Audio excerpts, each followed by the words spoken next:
I'm Chemda Mindy Kipnis. I'm from Cranford, New Jersey. I want to thank Chairman Hudak and those members of the Board of Freeholders that helped slow down the UCC Sports Complex. It is now postponed. What's been done since the postponement, and how will this fact-finding or search stage differ from the fact-finding of the past 2.5 years? Who in the county is working with the college? Who in the college is working with the county? We all know that postponement is not abandonment of a project. We told you previously when we were here a couple of weeks ago about the flooding, about the noise, and the traffic concerns. So I won't repeat that again, but you know. On Tuesday, a group of about 40-50 citizens, including the Cranford Police Chief, attended the Board of Trustees meeting at the college. The current meeting differed from the March 25th meeting that took place last month, in that it was held in the Roy White Theater.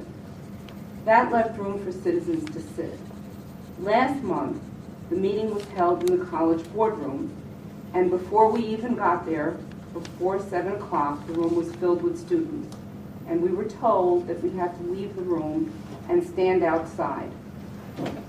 Some people eventually got seats, and many people who were standing outside couldn't hear and got tired of standing and left. This month, with the change in venue, everybody had a place to sit. But this month, in the middle of the meeting, there was a 45-minute executive session. Not before the meeting, not after the meeting. I don't know about protocols, but it seemed rather odd to have a 45-minute executive session in the middle of a meeting where you know it's open to the public and you have a lot of the public there. It was okay.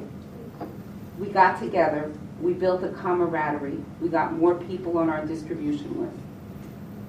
But it further alienated the community, and it gave us less of a trust in the college's actions. We're fighting for the safety and security of our families and homes. A dozen or so citizens, including the police chief, spoke for many reasons, about many reasons that they were opposed to the plan. And they asked many questions. Chairman Richelieu did not provide any responses or comments during or after the public comment portion of the meeting. So I come here before you to update you on what I have learned in the past 2 weeks since I was here last, and to ask you these questions.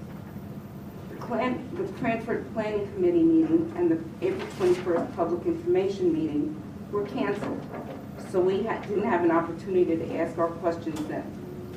Our petition now has 1,250 voters online and an additional 115 people on paper signatures. That's 1,365 voters. Are you aware that the Roy River Watershed Authority has written President McMenamin saying that the plan contradicts the current work of the Army Corps of Engineers and their strategic initiatives for the Roy River Basin community? That letter was on April 4th. It was not mentioned when all the other correspondence was mentioned during the Board of Trustees meeting.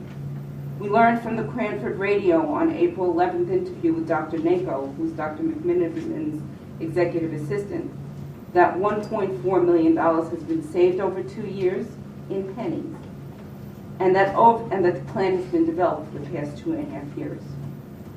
We reviewed the internet, and we found out that the graduation rate of the school is 6%, according to CompleteCollege.org. The transfer rate out of the school to other schools is 12% per whitehouse.gov. So what happened to the other 82% of the students of the college? The school ties for 18th or 19th out of 22-year colleges. We need your help, and the school should be using its money for the students. And 3 out of the 4 campuses, the students from there would still have to commute to wherever that project is built. It should not be built there ever.